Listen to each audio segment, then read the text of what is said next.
Hari Om Tat Sat. Hari Om Tat Sat. Hari Om Tat Sat.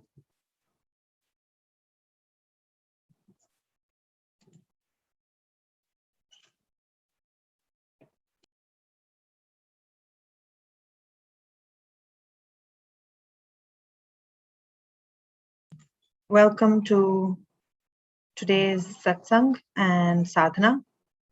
Sadhana and Satsang. Oh, thank you. Thank you, Juni. That is so nice. Everyone, you have to look at that beautiful drawing that my little friend there has done for us. You need to tell your mom to scan that and send it to me, okay? All right? Okay, all right. So let us begin our sadhana. We will begin with pranayam as usual. And again, today after our Nadi Shodhana, we will do our A, U, M, Ka before we move on to Omkara and the rest of our meditation. Okay? Today's mantra sadhana also will be very specific and different. Today, we will have the chanting of the Shri Suktam. Okay? So we can begin with our Nadi Shodhana practice now.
When you exhale now from the left nostril, complete your Nadi Shodhana practice and rest your palm in your lap, sitting comfortably and becoming aware of your breath.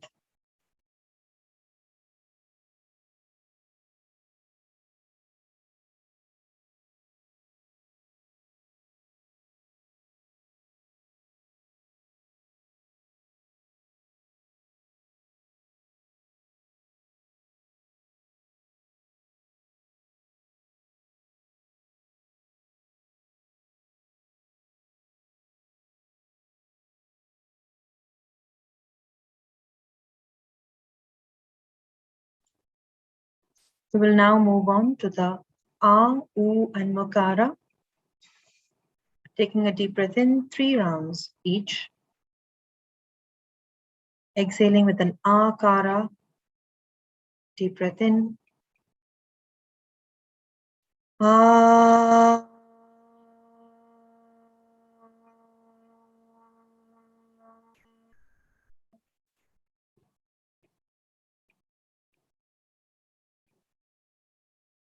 Ah.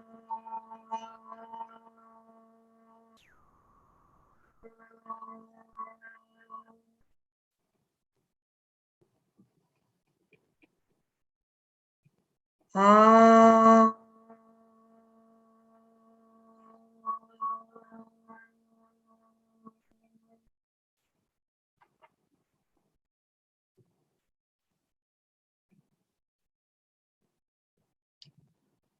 Ukara, inhaling deeply, exhaling for U. U.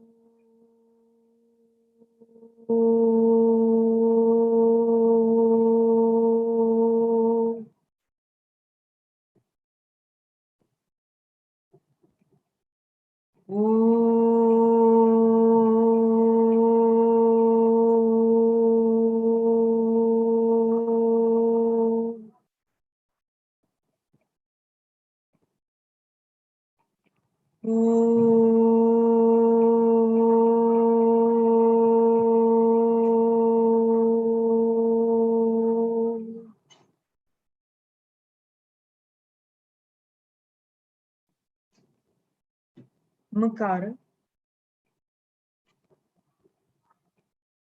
taking a deep breath in.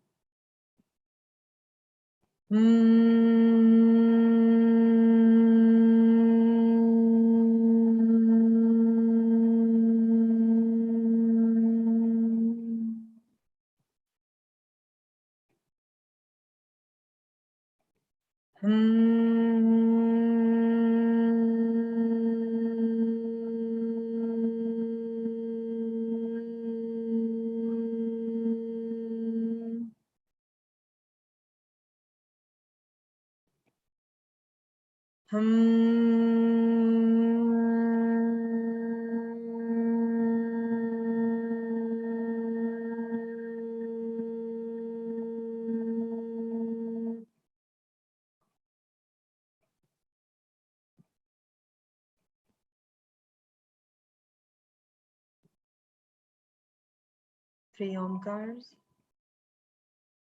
breathing deeply.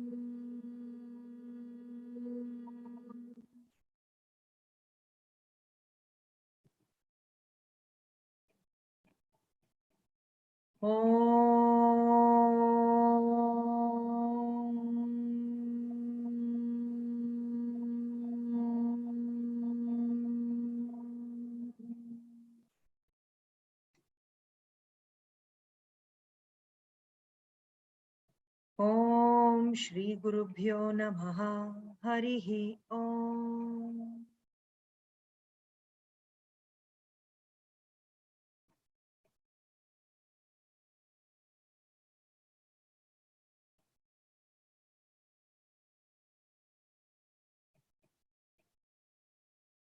bring to mind your Guru ordained mantra or Soham if you do not have an initiated mantra, and mentally repeat it for your dhyana practice. I'll watch the time and let you know when to come out of your meditation.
Now please stop thinking your mantra and sit comfortably with your eyes closed.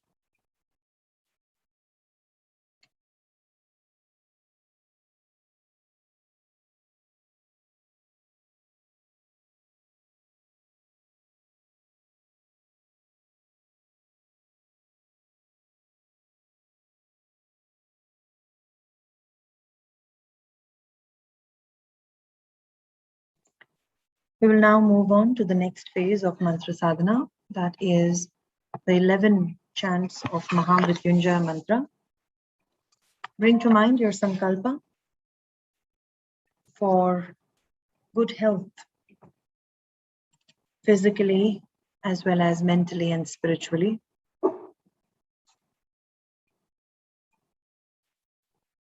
Visualize the sankalpa deeply and strongly and repeat it mentally 3 times.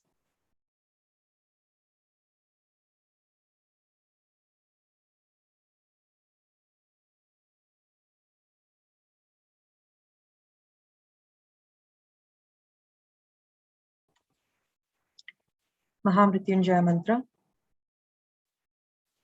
Om Trambakam Yajamahe Sugandhim Pushtivardhanam Urvarukamiva Bandhanan Mrityormukshiyamamritaat.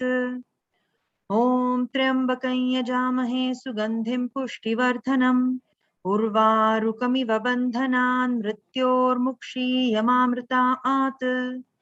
Om Trambakam Yajamahe Sugandhim Pushtivardhanam Urvarukamiva Bandhanan Mrityormukshiyamamritaat. Om Trambakam Yajamahe Sugandhim Pushtivardhanam Urvarukamiva Bandhanan Mrityormukshiyamamritaat. Om Trambakam Yajamahe Sugandhim Pushtivardhanam Urvarukamiva Bandhanan Mrityormukshiyamamritaat. Om Trambakam Yajamahe Sugandhim Pushtivardhanam Urvarukamiva Bandhanan Mrityormukshiyamamritaat. Om Trambakam Yajamahe Sugandhim Pushtivardhanam Urvarukamiva Bandhanan Mrityormukshiyamamritaat. Om Trambakam Yajamahe Sugandhim Pushtivardhanam Urvarukamiva Bandhanan Mrityormukshiyamamritaat. Om Trambakam Yajamahe Sugandhim Pushtivardhanam Urvarukamiva Bandhanan Mrityormukshiyamamritaat. Om Trambakam Yajamahe Sugandhim Pushtivardhanam Urvarukamiva Bandhanan Mrityormukshiyamamritaat. Om Trambakam Yajamahe Sugandhim Pushtivardhanam Urvarukamiva Bandhanan Mrityormukshiyamamritaat. Om Shanti Shanti Shanti.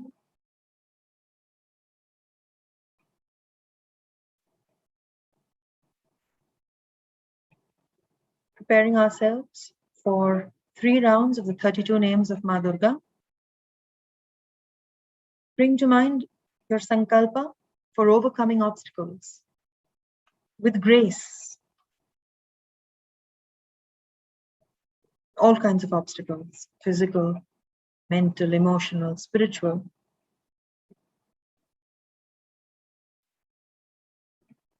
Mentally repeat the sankalpa 3 times.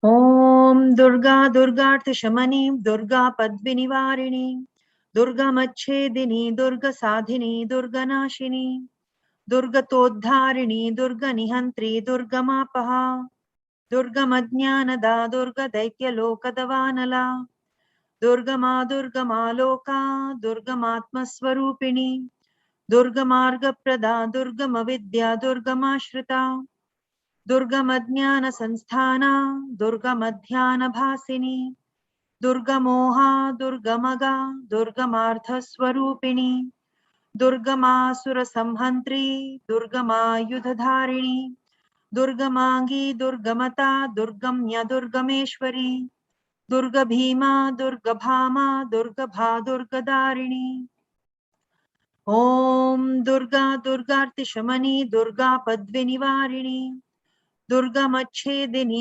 दुर्गसाधिनी दुर्गनाशिनी दुर्गतोद्धारिणी दुर्गनिहन्त्री दुर्गमापहा दुर्गमज्ञानदा दुर्गदैत्यलोकदवानला दुर्गमा दुर्गमालोका दुर्गमात्मस्वरूपिणी दुर्गमार्गप्रदा दुर्गमविद्या दुर्गमाश्रिता दुर्गमज्ञानसंस्थाना दुर्गमध्यानभासिनी दुर्गमोहा दुर्गमगा दुर्गमार्थस्वरूपिणी दुर्गमासुरसंहन्त्री दुर्गमायुधधारिणी दुर्गमांगी दुर्गमता दुर्गम्य दुर्गमेश्वरी दुर्गभीमा दुर्गभामा दुर्गभा दुर्गदारिणी. For the third round, I'll go slower if you'd like to repeat with every name. Om Durga Durgartishamani Durga Padvinivarini Durgamachedini Durgasadhini Durganashini Durgatodharini Durganihantri Durgamapaha Durgamadnyanada Durga Daityaloka Davanala Durgama Durgamaloka Durgamatma Swarupini Durgamarga Prada Durgamavidya Durgamashrita Durgamadnyana Sanstana Durgamadhyana Bhasini Durgamoha Durgamaga Durgamartha Swarupini Durgamasura Samhantri Durgamayudhadharini Durgamangi Durgamata Durgamya Durgameshwari Durgabhima Durgabhama Durgabha Durgadarini. Om Shanti Shanti Shanti.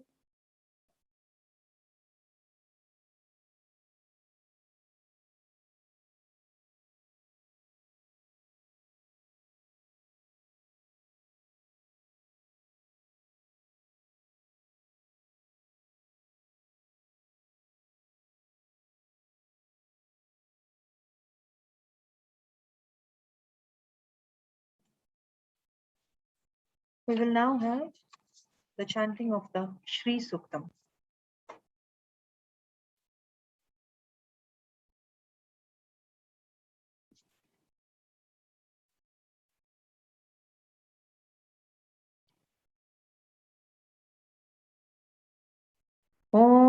हिरण्यवर्णां हरिणीं सुवर्णरजतस्रजां चन्द्रां हिरण्मयीं लक्ष्मीं जातवेदो म आवह तां म आवह जातवेदो लक्ष्मीं मनपगामिनीं यस्यां हिरण्यं विन्देयङ्गामश्वं पुरुषानहम् अश्वपूर्वां रथमध्यां हस्तिना आदप्रबोधिनीं श्रियं देवीमुपह्वये श्रीर्मा आ देवी जुषताम् तां सोऽस्मितां हिरण्यप्राकारां मार्द्रां ज्वलन्तीं तृप्तां तर्पयन्तीं पद्मे स्थितां पद्मवर्णां तामिहोपह्वये श्रियम् चन्द्रां प्रभासां यशसा ज्वलन्तीं श्रियल्लोके देवजुष्टामुदाराम् तां पद्मिनीमीं शरणमहं प्रपद्ये लक्ष्मीर्मे नश्यतां तां वृणे आदित्यवर्णे तपसोऽधिजातो वनस्पतिस्तव वृक्षोत्थ बिल्वः तस्य फलानि तपसानुदन्तु मायान्तरायाश्च बाह्या अलक्ष्मीः उपैतु मां देवसखः कीर्तिश्च मणिना सह प्रादुर्भूतोऽस्मि राष्ट्रेऽस्मिन् कीर्तिमृद्धिं ददातु मे क्षुत्पिपासामलां ज्येष्ठामलक्ष्मीं नाशयाम्यहम् अभूतिमसमृद्धिं च सर्वाण्निर्णुद मे गृहात् गन्धद्वारान् दुराधर्षां नित्यपुष्टां करीषिणीं ईश्वरीं सर्वभूतानां तामिहोपह्वये श्रियम् मनसः काममाकूतिं वाचः सत्यमशीमहि पशूनां रूपमन्नस्य महि श्रीश्रयतां यशः कर्दमेन प्रजा भूता मयि सम्भव कर्दमा श्रियं वासय मे कुले मातरं पद्ममालिनीम् आपसृजन्तु स्निग्धानि चिक्लीतवसमे गृहे निच देवीं मातरं श्रियं वासय मे कुले आर्द्रां पुष्करिणीं पुष्टिं पिङ्गलां पद्ममालिनीं चन्द्रां हिरण्मयीं लक्ष्मीं जातवेदो म आवह आर्द्रां यः करिणीं यष्टिं सुवर्णां हेममालिनीं सूर्यां हिरण्मयीं लक्ष्मीं जातवेदो म आवह तां म आवह जातवेदो लक्ष्मीं मनपगामिनीं यस्यां हिरण्यं प्रभूतं गावो दास्योश्वान विन्देयं पुरुषानहम् ॐ महादेव्यै च विद्महे विष्णुपत्न्यै च धीमहि तन्नो लक्ष्मीः प्रचोदयात् ॐ शान्ति शान्ति शान्तिः हरिः ॐ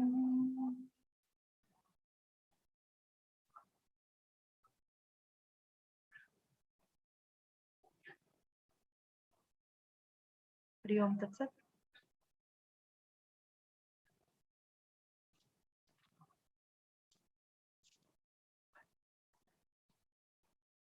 Today's Navadurga is Maha Gauri. We spoke about her yesterday when we spoke about Kalratri.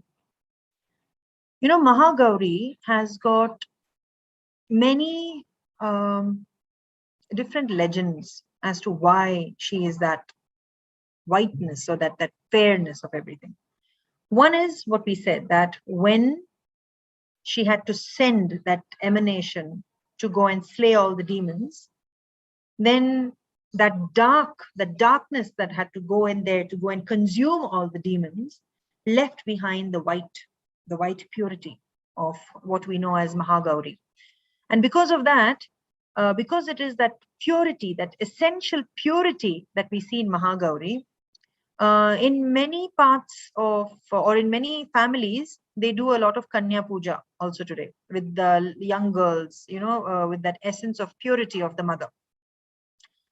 Another story is, you remember when we spoke about Brahmacharini, and I said that for her to get Shiva as her husband when Shiva was in deep penance, she had to do this. Parvati took on this very deep sense of austerity, and she was doing this tapas for a very long time. She went into this state of meditation and all of this, and while she was in that state of meditation, in order to get that boon, okay, or to please Shiva or to get Shiva as her husband, this is not, we're not talking about our 30 minutes of meditation. Okay, we're not talking 30-minute dhyana and say that is my deepest meditation, or no, I did it for 1 hour. No, we're talking about years and years and hundreds of years. Okay, and during that time, there was all the, all the seasons change and the daily weather changes, and then there is, the sand and the dust and all of this that comes flying. In fact, we'll find in many of the Puranic stories, there are many sages who sat in meditation for such a long time, for so many centuries, that there were even anthills that grew on them, and so there are all of these different renditions. So we're not talking about oh, listen, I can max do a 30-minute meditation. So it's not that. So in that state of meditation, she had all of this dust and dirt and grime and all of this settled on her, that when Shiva finally appeared, he was very pleased with the penance and with the tapas. And when he saw her, she was all completely covered in soot and all of this thing. And so she was a very dark, her complexion had taken on this very grimy, dark appearance. And then in his grace, okay, and this is more from the Shiva Purana than from the Devi Mahatmya. In the Devi Mahatmya, we have the emanations in terms of Kalika or Kalaratri, and then we've got Mahagauri. But in the Shiva Purana, the same experience is explained as this, that when Shiva finally came in, that in Shiva's, on Shiva's head, right, there is the river Ganga that flows from there, right?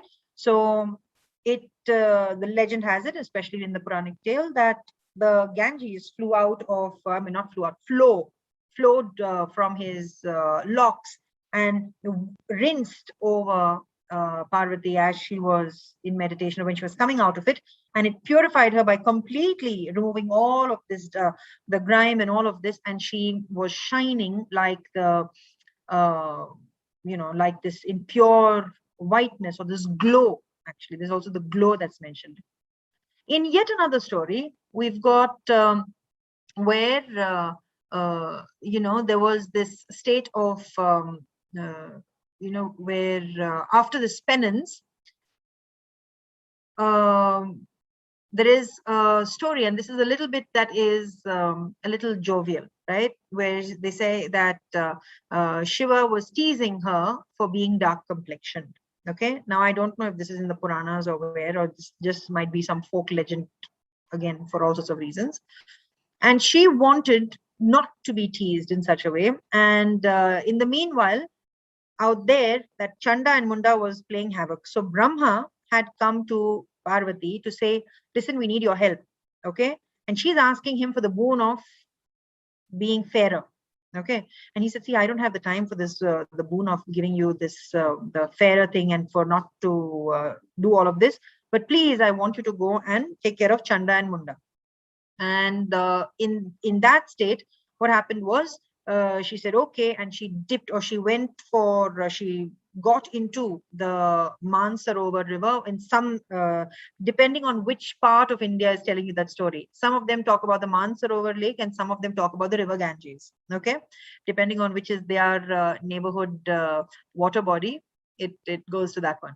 and she dipped into that, and when she came out of it, right, there was the emanation of her, the dark self went on to be the Kalika or Kalaratri to take care of Chanda and Munda, and she remained as the white woman. So there are so many different ways, and all of them basically talking about the removal of one kind of barrier when it comes to taking care of these obstacles of Chanda and Munda, or even Shumba and Nishumba.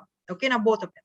Now, all of these obstacles are also, and you'll find different demons being spoken about in different Puranas or in different parts of the story. And all of them eventually speak about these different qualities that, like one of them was Dhumra Locha, okay, Dhumra Lochana. So it's like when your eyes are clouded with smoke, there's a smoke screen, right? So what's there when you have mist in front of your eyes? You can't see clearly. So for clarity, right? So what you're doing, the darkness is coming and taking away that translucence or that opacity in front of you so that you can see clearly. So in all of these, when we're talking about purity here, right, we're talking about two kinds of purity. One is the mental purity, that's the Chitta Shuddhi, but the other one is also the Shuddhi of our heart. Why? When we purify our heart, the kind of actions that we do, the kind of karmas that we do, karma as in not the cyclical karma, but the kind of actions that we do, purify our mind. Okay, so if you do good deeds, then your mind is also vibrating at the level of a good deed. So the path to Chitta Shuddhi is that your karmas or your actions are also purified. Now, when you eventually do all of these good deeds and good actions and you have Chitta Shuddhi, then you'll get Viveka, and then you go on the path of Jnana, and eventually you'll move on towards Moksha, or you'll unite with the Paramatma, and that's where the mother is taking you, because that's the only way, only through the mother, because only the mother is that reign or the reigning governess of the gunas, no one else. So that's the reason it's only through the mother. But now here's the thing.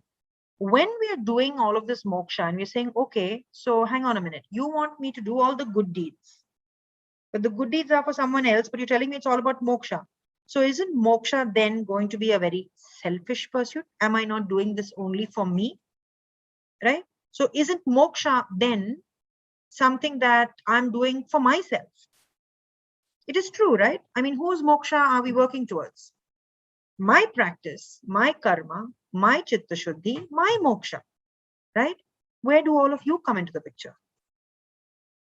The thing is that my moksha is tied with your moksha. How? Or my moksha is tied with your well-being. How? My actions, my moksha doesn't put me in an isolated bubble over there saying, there, I'm going to sit in that corner and I'll only focus on moksha. Then I will not be participating in the requirements of my human self in society. Right? What I need to be doing is I should engage with society in a way that is dharmic, in accordance with these yamas and niyamas, which in some places there'll be 5 yamas, 5 niyamas, some other places there are 10 yamas, 10 niyamas, in some other texts you'll find 12, in some others you'll find 27, and I'll be having a program on Samanya Dharma very soon. So when we see in that, we'll see that the different scriptures have different numbers of things that are counted as what are the yamas and what are the niyamas that make us lead a dharmic life. Do we need to filter ourselves by saying, no, I will only do the 10 yamas and niyamas?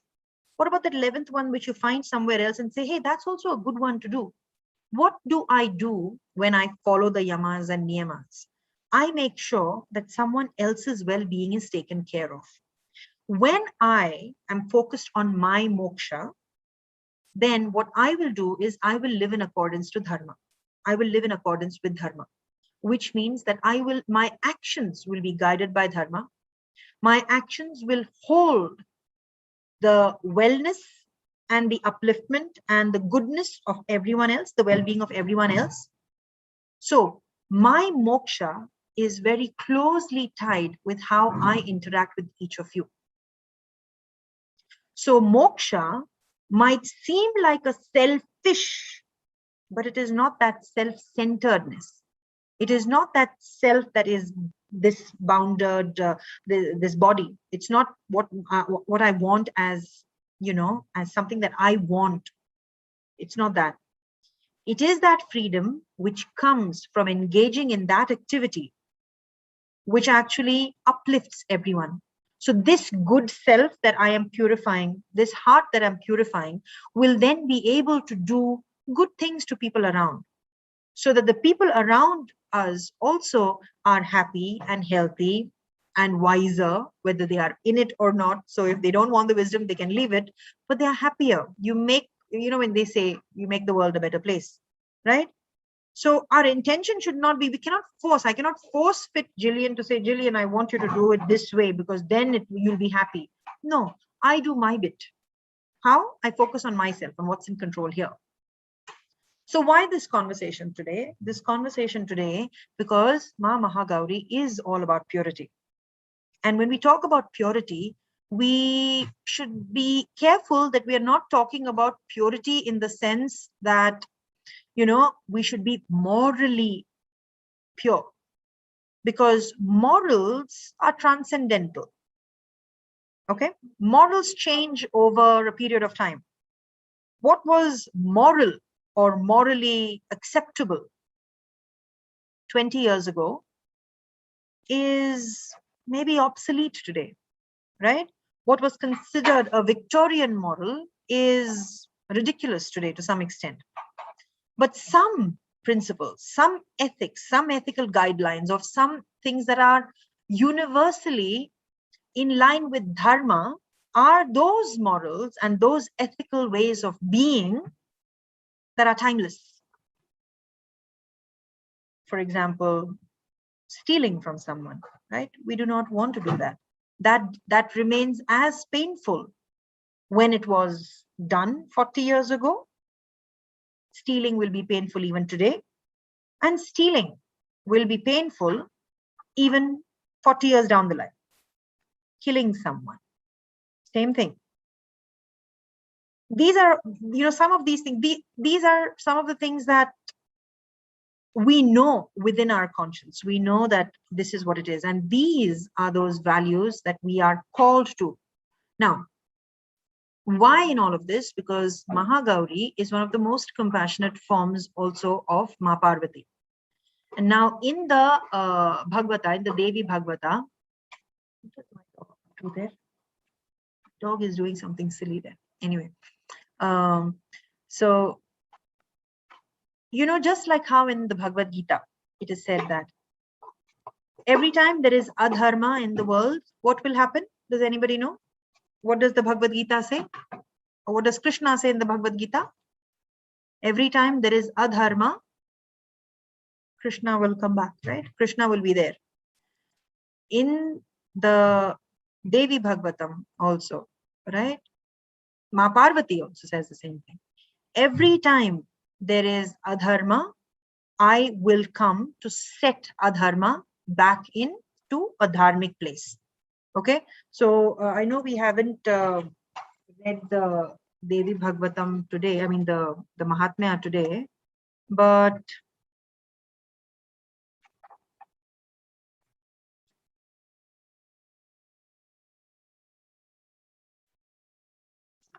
okay, no, it's not, we haven't read that here before. But that is also Ma Parvati's statement for us. It's a promise that every time there is adharma, Ma Parvati will come in there. She will come.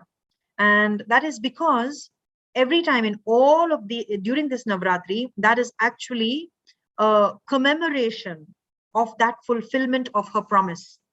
That when adharma was,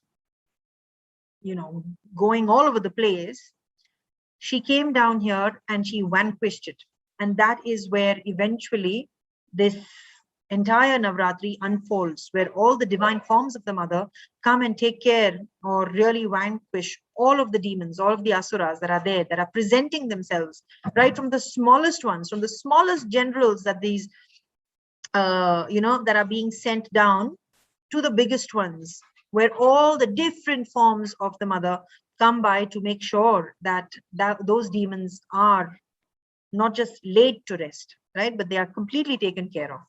And we have to, again, like I know I had spoken about this when we, at the beginning of the sadhana, on the first day to this day, that when the mother is taking care of the demons,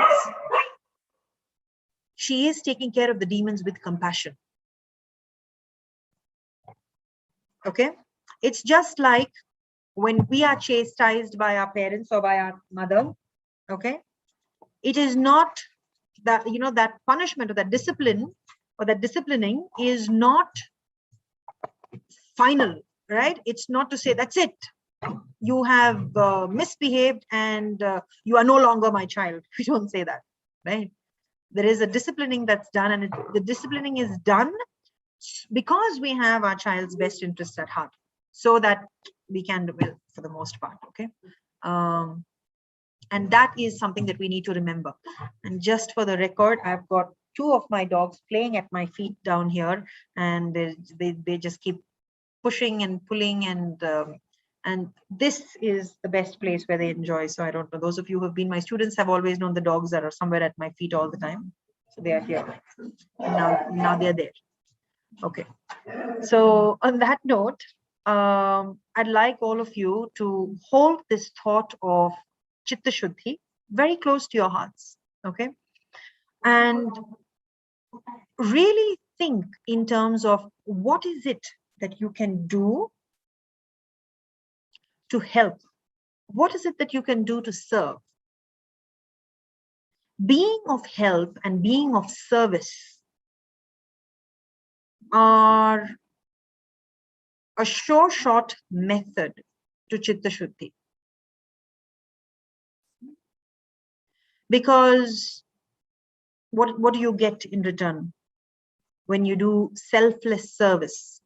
What do you get in return when you do something for someone who can't give you anything in return, right? Now, I'm not telling you to go and hunt and search for something like that, right? We will all find in our lifetime, there will be an opportunity for us to do that for someone who can never repay you.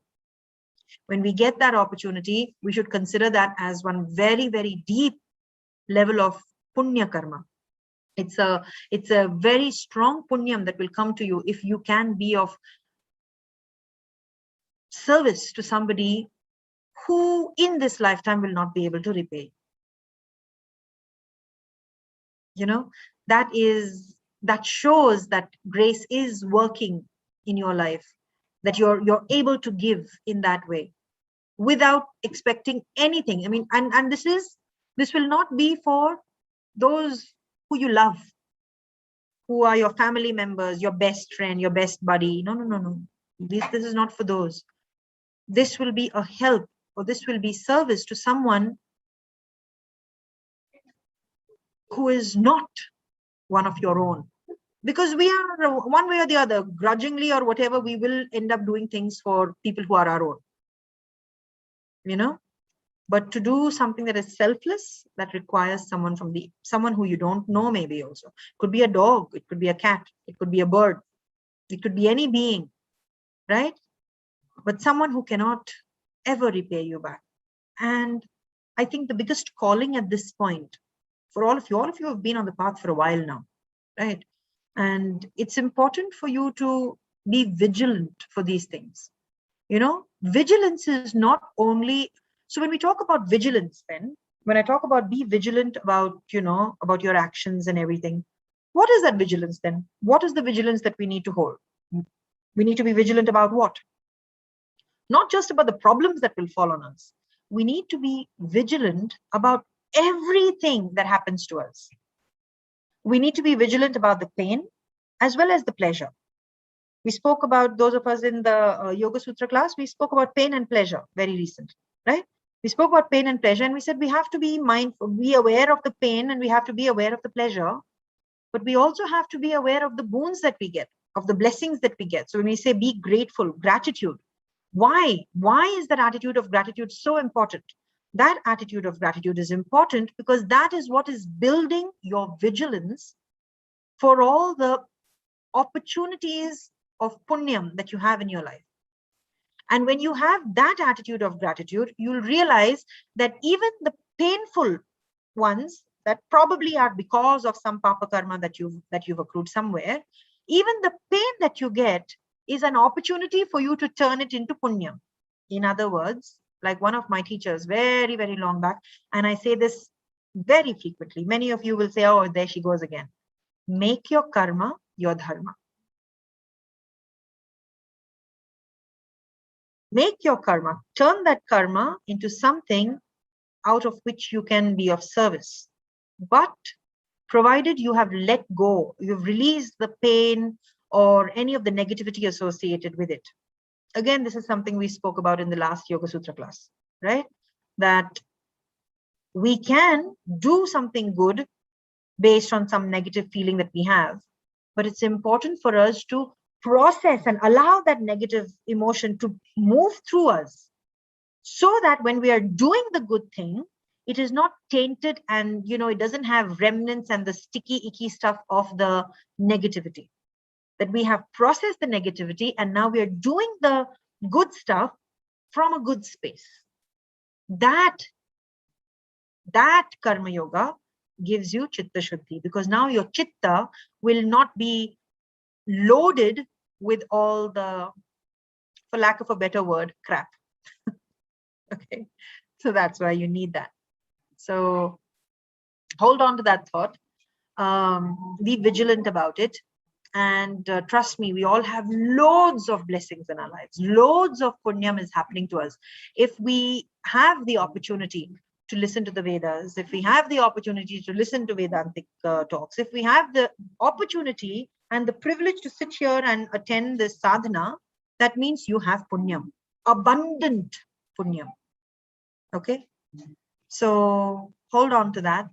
And I hope you have a very, very good rest of the evening for those of us in India and the rest of the day for those of us everywhere else.